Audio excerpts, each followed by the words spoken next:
Aleluia, que maravilha, que culto poderoso, que momento especial de louvor e adoração.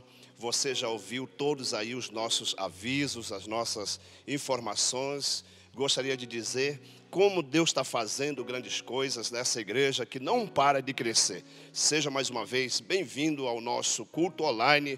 E eu tenho certeza que grandes coisas o Senhor vai fazer nesse momento na sua vida, em nome de Jesus. Por gentileza, se você está aí com a sua Bíblia, abra a sua Bíblia no livro de 2 Reis, capítulo 6.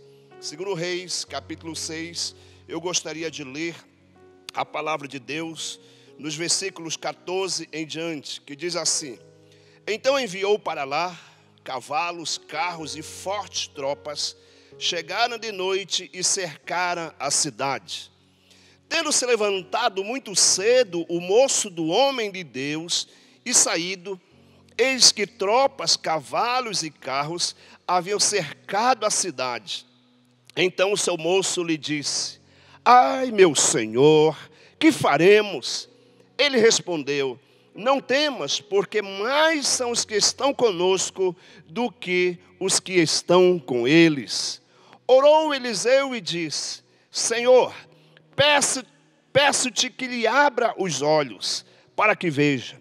O Senhor abriu os olhos do moço, e eis que viu que o monte estava cheio de cavalos e carros de fogo em redor de Eliseu. Que maravilha, que texto fenomenal. Preste sua atenção. Diante de um momento tão difícil como este, que estamos vivendo, que estamos passando, indagações desesperadoras surgem constantemente. O que vai acontecer? Como vamos viver? E se o dinheiro acabar? O que vai acontecer? Já está difícil viver com essa pandemia, então a coisa vai ficar muito mais difícil. Indagações como essas surgem constantemente.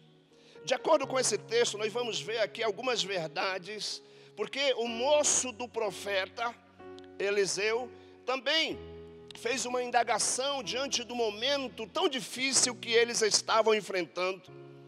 O exército da Síria havia cercado a cidade e eles estavam em apertos, com muita dificuldade. Pela ótica daquele moço, ele só restou algo para ele: fazer uma grande indagação, fazer uma grande pergunta, dizendo: Ai, meu Senhor, o que faremos? O que vamos fazer? Eu quero mostrar, de acordo com esse texto, 3 verdades que eu e você precisamos pôr em prática. 3 verdades que eu e você precisamos pôr em prática. A primeira verdade que nós precisamos pôr em prática é o que o profeta respondeu no versículo 16. Respondeu: Não temas. Diga comigo: não temas. Essa é a primeira verdade que eu e você precisamos pôr em prática. Precisamos viver, precisamos tomar posse disso e viver isso. Não temas. Preste bem atenção. No livro de 1 João 4,18 diz assim a palavra: No amor não existe medo. Antes do perfeito amor lança fora o medo. Ora, o medo produz tormento. Logo, aquele que teme não é aperfeiçoado pelo amor.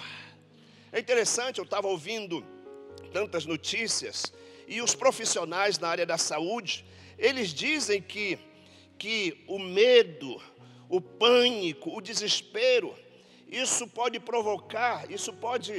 realmente provocar e baixar a imunidade das pessoas. E as pessoas vão ficar mais propensas a contrair qualquer tipo de enfermidade. O pânico, o medo produz tormento, diz a palavra de Deus. Olha só, Jó capítulo 3, versículo 25 diz: Aquilo que temo me sobrevém. Aquilo que você teme te sobrevém. Jó disse: e o que receio me acontece. Agora, irmãos, vamos ver o que Deus falou sobre essa situação, sobre esse assunto. Nós devemos ter todo cuidado, mas não podemos ter medo. Por causa disso, Deus orientou muito bem Josué, porque Josué estava com uma grande missão, com uma grande responsabilidade de entrar na terra prometida e levar junto com ele o povo de Deus. E nessa trajetória, Deus já sabia tudo que Josué ia enfrentar, todos os desafios, todas as dificuldades que ele ia passar.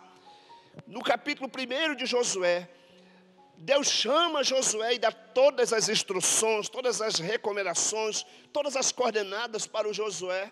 E uma coisa que ele diz no versículo 8 de Josué, capítulo 1, ele disse assim: sê forte e corajoso, não temas, nem te espantes, porque o Senhor teu Deus é contigo por onde quer que andares. Deus sabia que Josué ia enfrentar dificuldades, como eu e você enfrentamos desafios diariamente. Mas a Bíblia diz que nós não podemos ter medo. Não podemos ter medo. Agora, deixa eu falar algo para você. Eu e você não podemos ter medo. A Bíblia fala, irmãos, tantas vezes a palavra não temas. Na realidade, existem 365 vezes na Bíblia a palavra não temas. Deus leva muito a sério esse assunto. Em Isaías, inclusive em Isaías, a Bíblia diz em Isaías, olha só, acompanha aí na sua Bíblia esse texto. Isaías capítulo 41, versículo 10 diz: não temas, porque eu sou contigo. Não te assombres, porque eu sou o teu Deus. Eu te fortaleço, eu te ajudo e te sustento com a minha destra fiel. Deus falando para o povo: olha, não temas, eu sou contigo. Não te assombres, não se espante, eu sou o teu Deus. Eu te fortaleço, eu te ajudo, eu te sustento com a minha destra fiel. Esse é o nosso Deus. Versículo 11 diz mais: eis que envergonhados e confundidos serão todos os que estão indignados contra ti.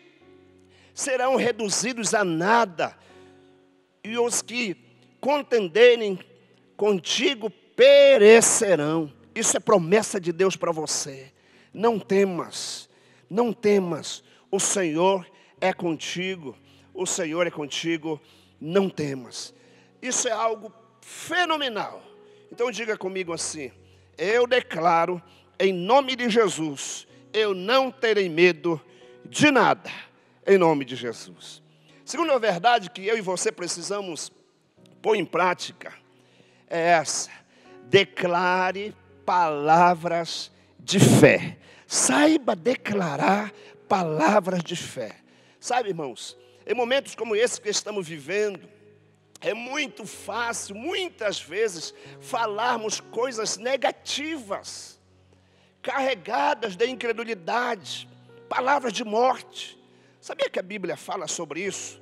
No livro de Provérbios 18, 20, a Bíblia diz o seguinte: do fruto da boca o coração se farta, e do que produz os lábios se satisfaz.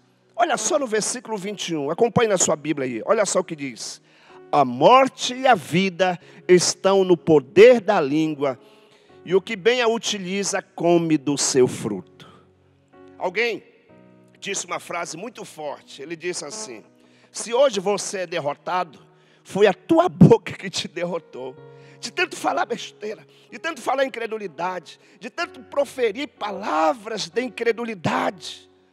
Na realidade, a Bíblia diz que a morte e a vida está no poder da língua. Quando você libera palavras negativas, palavras de incredulidade, isso vai surtindo efeitos negativos e vai matando você. Por outro lado, quando você profere palavras de vida, palavras de fé, isso vai abençoando o seu coração, a sua alma. Isso faz bem para a sua alma. Agora, precisamos liberar palavras de fé. Por exemplo, palavras como essa: tudo vai dar certo. Tudo vai dar certo. Eu vou vencer. Diga, eu vou vencer. Diga, tudo vai dar certo. Diga, não vou adoecer. Não vou adoecer. Logo vai passar.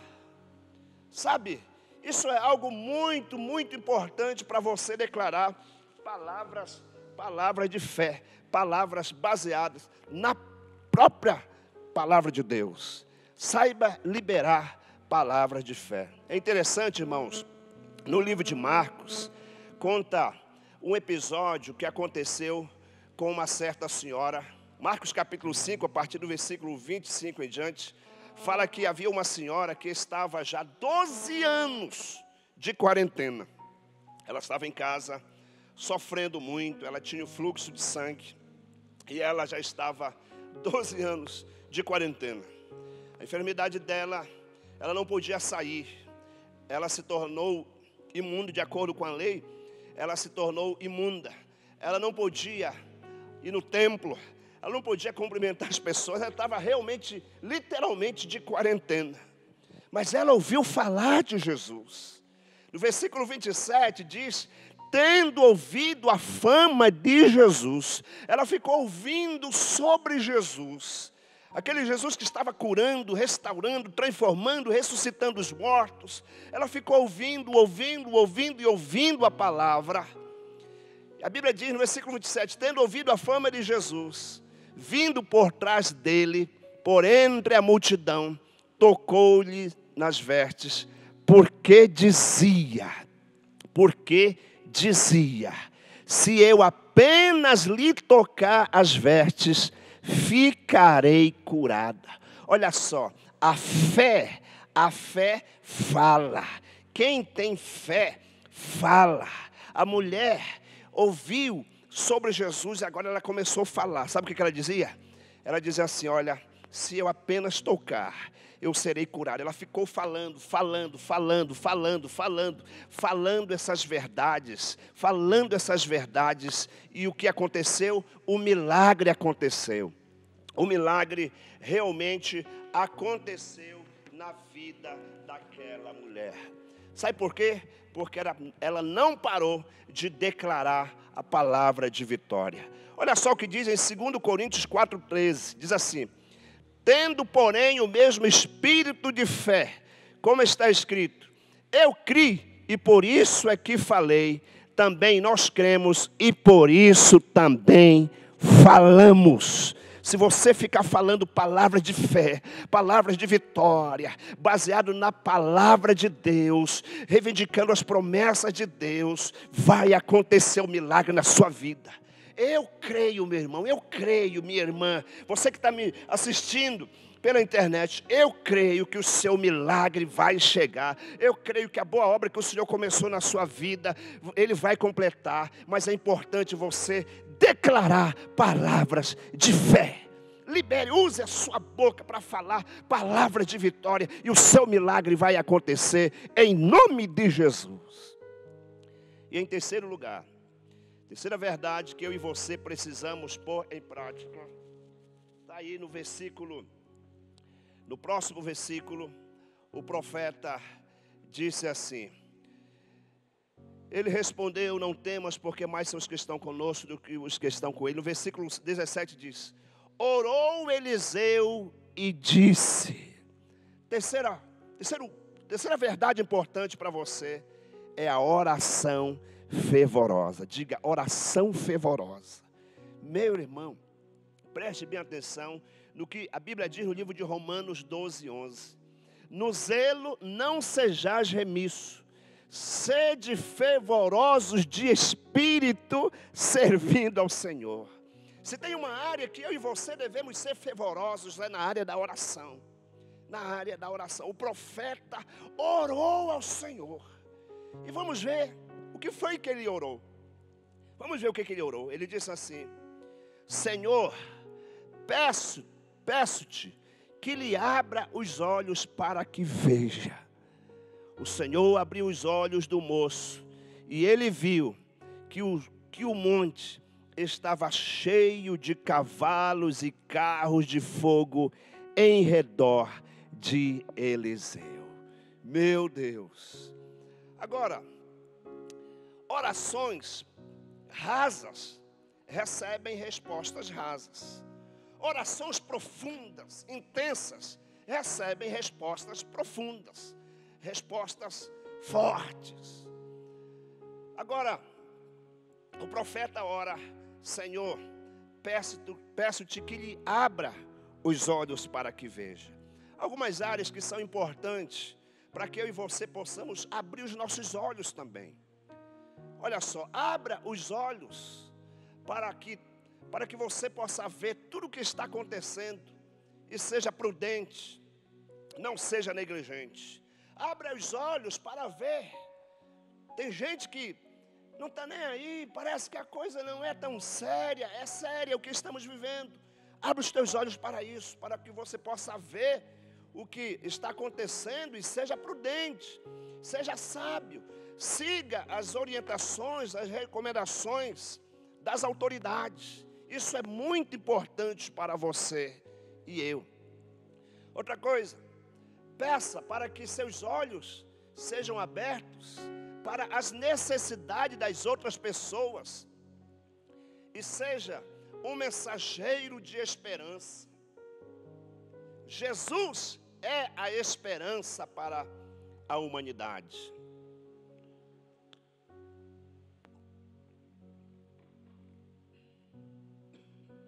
Jesus é a esperança para a humanidade. Temos que realmente ser um mensageiro da esperança.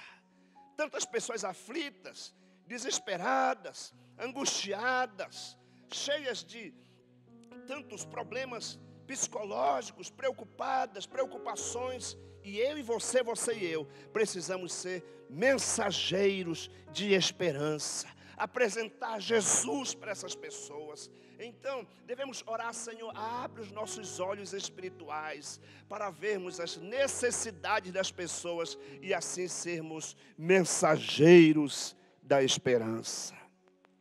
E por último, devemos pedir para que o Senhor possa abrir os nossos olhos para ver o sobrenatural de Deus. Para ver o sobrenatural de Deus.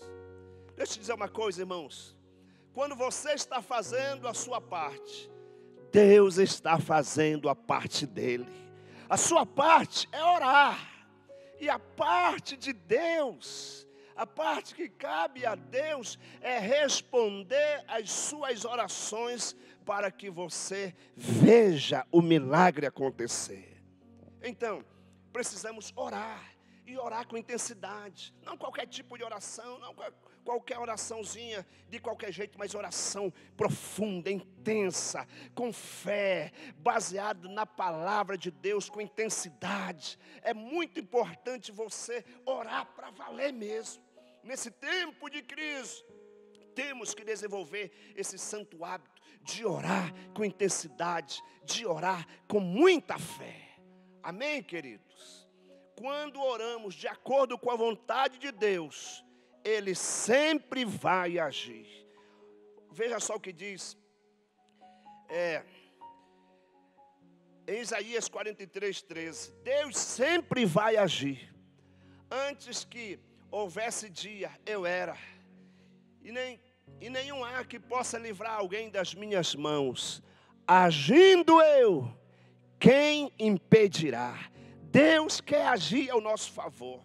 Ele vai agir ao seu favor. Então olha só. Diante dessa grande exclamação, que faremos? E agora? Que vai acontecer? Que farei?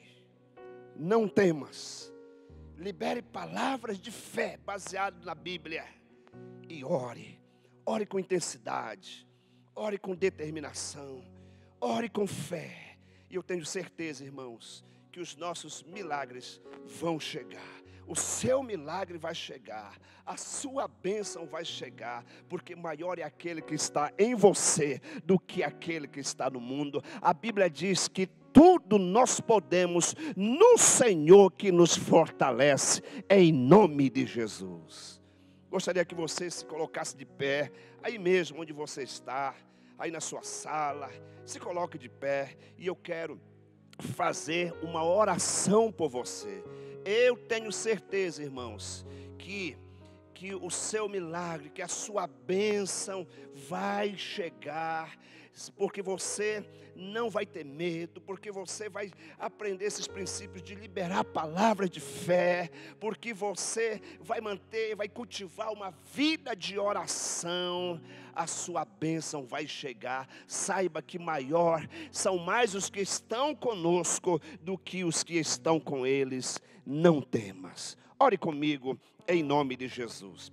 Ó Pai Celestial, nesse momento, meu Deus, nós invocamos o Teu santo nome, reivindicamos aquilo que é nosso direito como filhos do Senhor. A Tua palavra diz, não temas. A Tua palavra diz, não temas porque eu sou contigo. E eu sei que o Senhor está conosco, Pai, nesse momento de crise, nesse momento onde o mundo está tão apavorado, onde tantas situações acontecendo, meu Deus, mas nós estamos aqui declarando que mal nenhum nos sucederá, que praga nenhuma chegará à nossa tenda. Eu abençoo a vida desse meu irmão, eu abençoo a vida dessa minha querida irmã, em nome de Jesus, Pai, nós declaramos proteção, nós declaramos o cuidado do Senhor, nós declaramos a vida do Senhor, em nome de Jesus. Eu abençoo a sua vida, meu irmão. Eu declaro a sua família abençoada. Eu declaro a sua casa abençoada, protegida e guardada pelo poder do nome de Jesus. Amém, amém e amém. Glória a Deus, glória a Deus. Deus abençoe você. Deus abençoe a sua família. Todos os domingos vamos estar aqui até a segunda ordem, nesses mesmos horários aqui, pregando a palavra de Deus. Fique atento às nossas redes sociais e eu declaro você abençoado em nome de Jesus. Deus abençoe, amamos você. Isto é só o começo em nome de Jesus.